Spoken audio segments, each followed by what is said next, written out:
Estamos de volta aqui conversando sobre infância. E eu quero aproveitar no início desse bloco para mandar um beijo para todos os professores e professoras que acompanham o nosso programa aqui na Rede Vida. Eu viajo pelo Brasil todo dando palestras e aí eu encontro professoras, professores que dizem que estão sempre ligados no programa. E eu queria mandar um beijo especial para os professores que trabalham nas creches. Olha que coisa interessante, a gente ficou muito tempo valorizando o professor doutor, professor que dava aula em curso de doutorado, professor titular, professor livre-docente, professor que dava aula na universidade. E hoje, a reflexão que a gente faz do processo educativo é que o professor mais importante é aquele que está na base. E às vezes um professor, né, que trabalha numa creche, ele não se valoriza como deveria se valorizar. Porque tem gente que fala assim, mas um professor da creche faz o quê? Né? Dá banho, coloca a comidinha na boca, troca a roupa, isso é ser professor. Olha, a importância dos sinais que esse professor passa para a criança, da forma que pega, da forma que olha, da forma que fala, da forma que ouve, da forma que toca. Isso é processo educativo. A delicadeza que precisa ter esse professor, a maneira de compreender o sofrimento que aquela criança já tem com 1 ano, com 2 anos, as dificuldades que ela começa a enfrentar, o que ela enxerga em casa e não compreende aquilo que ela está enxergando. Então, assim, todo o carinho para esse professor de educação infantil, do professor alfabetizador, que vai olhando para aquela criança e ajudando essa criança a perceber que ela pode confiar nela mesma, que o mundo é muito grande e por isso é importante que a gente possa contar com pessoas.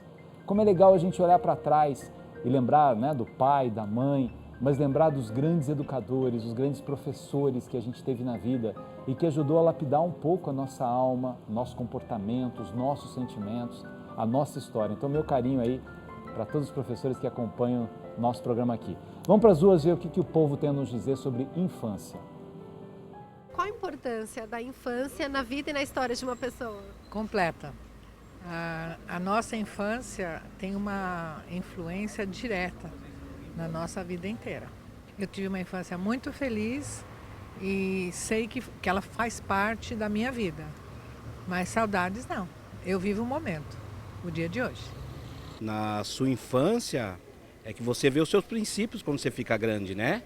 Se você teve uma infância boa, você vai se tornar um adulto melhor e assim por diante. Isso você passa para os seus filhos também, né?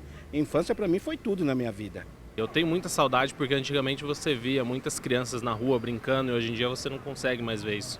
Hoje em dia a criança está dentro de casa, jogando videogame, mexendo no computador, mexendo no celular, e antigamente você jogava bola na rua, empinava pipa, brincava com seus amigos, e hoje você não tem mais isso. A infância é a base de tudo, né? Se uma criança tem uma boa educação, ela é um adulto que tem uma boa educação e isso muda tudo no mundo, em todo lugar. É legal que o povo está cheio de sabedoria, né? Realmente. Mas é engraçado um que parece que não tem nem 30 anos ali, falando Exato, antigamente, né? Mas mudou muito, né? Mudou muito. A realidade muda hoje, a própria educação muda numa velocidade incrível. Né? Quando a gente fala assim até do próprio nascimento, hoje a gente tem que ajuda a formar o nosso tubo neural, aí o cérebro, você toma um ácido graxo aí a partir dos 3 meses, a criança, hoje eu vou muitas vezes visitar os filhos dos meus amigos, eles já olham para a direita, olham para a esquerda, a gente no nosso tempo ficava uma semana de olhos fechados, né? Então existe todo o próprio desenvolvimento das tecnologias, é claro que isso não é correlato, como a Rede Brasil chega no Brasil inteiro, alguém às vezes que está numa região mais carente fala, não, aqui ainda continua acontecendo isso, né? Mas a infância, eu também, assim, tenho... Como é que foi a sua infância? A minha infância foi ótima, porque eu tive a graça, assim, meus pais... Tem irmãos? Eu tenho. Meus pais se separaram bem cedo e eu fui para casa de tios.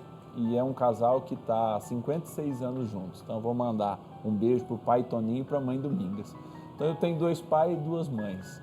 Isso, é claro, desequilibra um pouco no momento, especialmente quando a gente precisa, né, provar para o pai que é homem, né? Então a gente tem aquela dificuldade natural. Mas eu tive a graça realmente de ter uma casa e uma família estruturada e de fazer desde pequeno uma análise. Eu sempre fui muito curioso, né? Eu me lembro, eu fiquei internado porque eu tive um problema muito sério com 11 anos. Eu fiquei 6 meses no Instituto da Criança aqui para fazer uma cirurgia. E lá eu aprendi a importância de ter alguém, porque lá eu tinha um por dia. Naquela época não tinha o Estatuto da Criança e do Adolescente e só um podia entrar por dia. Mas aquele que entrava aquele dia, geralmente era minha mãe, biológica mesmo, a mãe Irene, eu tenho que identificar por conta disso, Irene, Domingas, etc e tal. Mas uma não tem ciúme da outra, não? Oi? Uma não tem ciúme da outra, Não, creio que não, pelo menos eu não sei. Mas foi essa relação, e lá eu vi a importância da relação humana.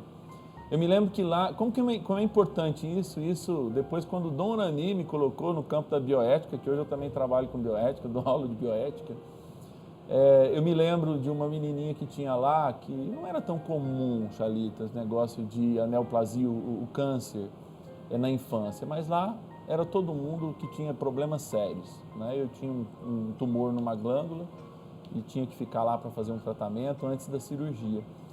E lá tinha a Ritinha. E a Ritinha me ensinou, como é importante na infância, a diferença entre dor e sofrimento. Que eu acho que é muito importante a gente definir isso, inclusive para a vida interior. E a gente aprende isso na infância. Né? Porque a gente tem dor porque perde alguma coisa, perde um animalzinho, não recebe o brinquedo, mas a gente também aprende que aquilo não é sofrimento. Pode ser uma dor momentânea, mas aquilo não deve virar sofrimento.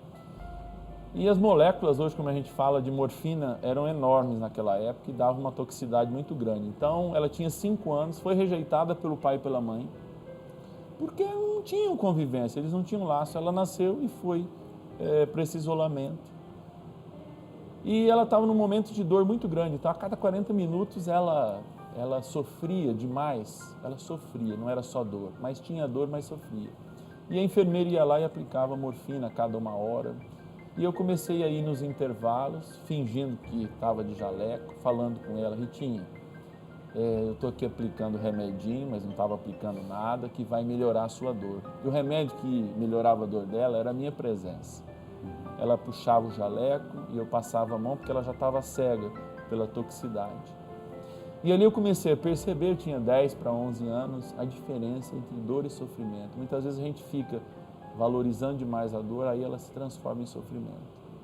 E a Ritinha me ensinou, aquela vida me ensinou, que foi uma vida ceifada depois de uns dias, que eu criei uma ponte, como se fosse a irmã, era a idade das minhas irmãs mais novas, com ela, que era essa ponte de amor, de perceber que tem hora que o outro sofre e tem hora que é dor. Na dor eu tenho remédio, eu tenho respeito, é enfermidade, mas o sofrimento eu tenho abraço. E a Ritinha me ensinou aquilo, a diferença. Isso a gente aprende na infância. Por isso é importante o educador ser um instrumento de graça. Eu acho que isso, o educador naturalmente é um instrumento de graça, porque ele regula o fluxo, como a gente estava falando, né? Ele é um instrumento. O pai é um instrumento de graça para a criança, porque só ele pode perceber o que é sofrimento e o que é dor.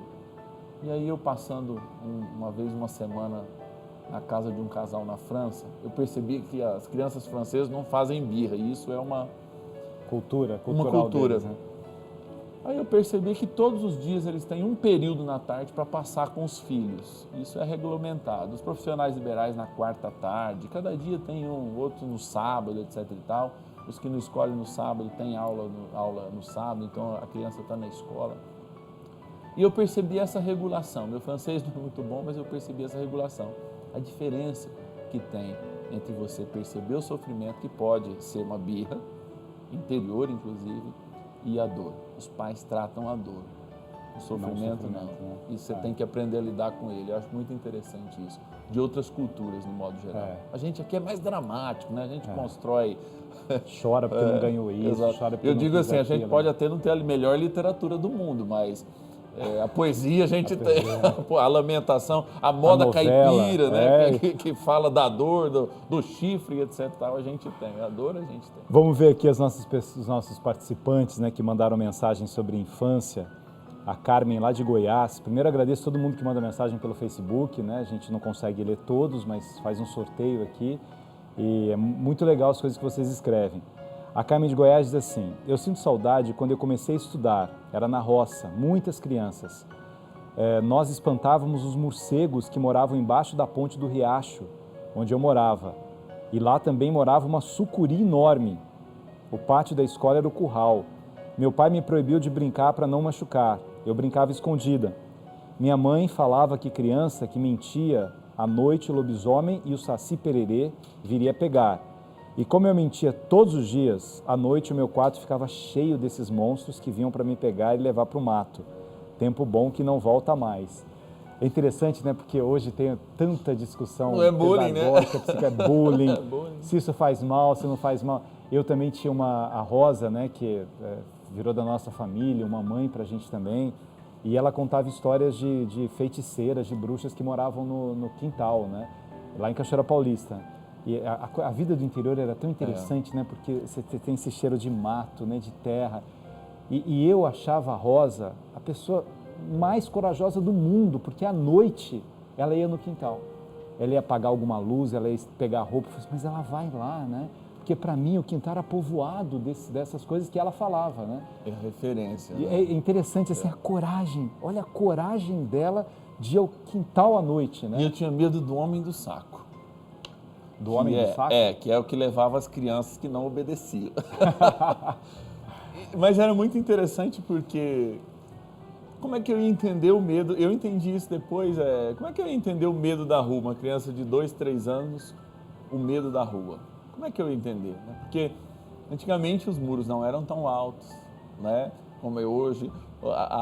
As fechaduras não eram tão fortes, né? Então qualquer criança abria um portão com facilidade, né?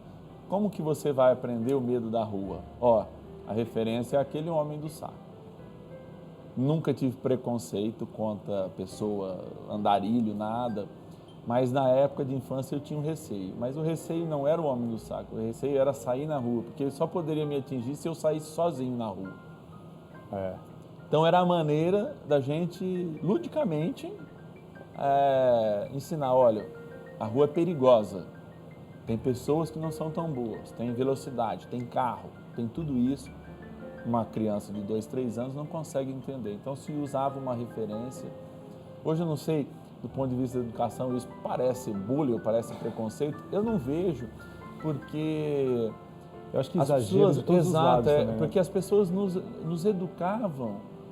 Eu acredito que essas crianças hoje que agridem muitas vezes um andarilho, um irmão de rua, elas não têm essa referência, nunca, não têm referência, porque não têm medo. E o medo é transformado em respeito, porque o medo que eu tinha dos meus pais, que a maioria das vezes conversaram comigo pelos olhos, a comunicação não era verbal. E aí eu fico vendo casamento acabar hoje porque usa verbalidade demais, né? Relacionamento, amizades acabando, fala demais, todo mundo acha. Exato. Um olhar, eu já sei. Não deixa as coisas acalmarem, você já tem necessidade de... Exato. Eu não estou em nenhum grupo de WhatsApp, porque eu acho que as pessoas se comunicam mal lá, entendeu? Eu acho assim, elas... assim, me coloco, eu já saio. Pelo simples fato de que ali eu não posso ver os olhos. Porque se eu estou numa roda de amigos, eu estou num jantar, eu gosto muito de cozinhar, então eu gosto de preparar, eu gosto de ver os meus amigos. Quando eu sei que um ofendeu o outro, alguma coisa, é pelo olhar. Eu não fico perguntando o que aconteceu, etc e tal. Às vezes a gente recebe as pessoas, nossa, o que está acontecendo? Você está diferente hoje. Nós homens, especialmente, nós precisamos daquele momento, né, de arrefecer, etc e tal. O ser humano precisa disso, porque o mundo é muito agitado. Então, quando a comunicação fica demais verbal, ela perde a comunicação do olhar, que é a janela da alma. Então, as pessoas não se olham mais. Elas não... Né? Hoje as empresas treinam bom dia, boa tarde, tudo bem. Acha que é tudo máquina, Exato, né? Que é tudo as empresas estão assim, treinando isso. Gente que vem educada, mestres, doutores, que instrumentalizam o conhecimento, mas muitas vezes não sabe dizer bom dia, boa tarde, tudo bem, como vai, papai? Olha, como é que tá? Olha, a sua avó pediu oração. Às vezes não tem isso, que é o mínimo. Eu acho assim, para uma vida que terão muitas dificuldades, mas que a gente vai superar criando pontes.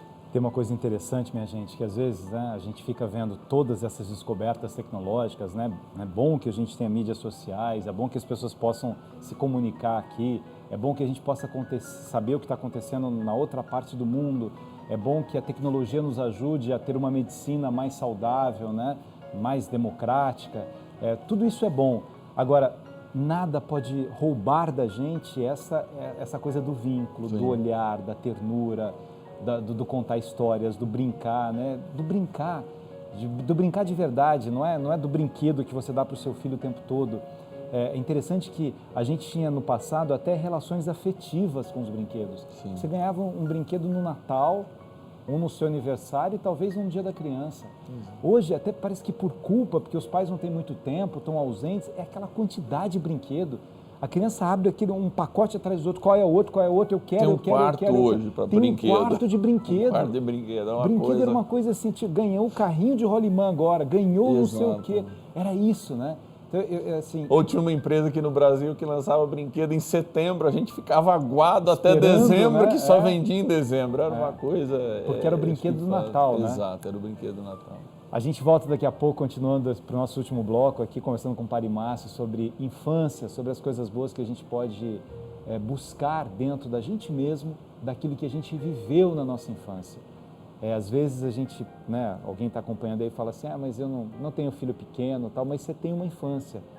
E é tão legal a gente revisitar, né, o nosso baú de memórias, o nosso baú afetivo, e falar assim, poxa, acho que eu estou julgando mal meu pai, acho que eu estou julgando mal minha mãe, acho que eu estou julgando mal a minha vida. Tem gente que fala assim, não, eu não tive uma infância feliz, não, eu passei muita dificuldade, né? Talvez pela fotografia, voltando aqui ao exemplo do padre, talvez pela fotografia você encontre muitos momentos ruins na sua infância. Mas se você olhar o filme todo, com certeza aconteceram coisas boas. E talvez o que foi bom foi muito melhor do que o que foi ruim. É que a gente fica ali, olha, parado no ruim, naquilo que é mal, né? Isso não faz bem pra gente. Mas a gente volta falando sobre isso daqui a pouco.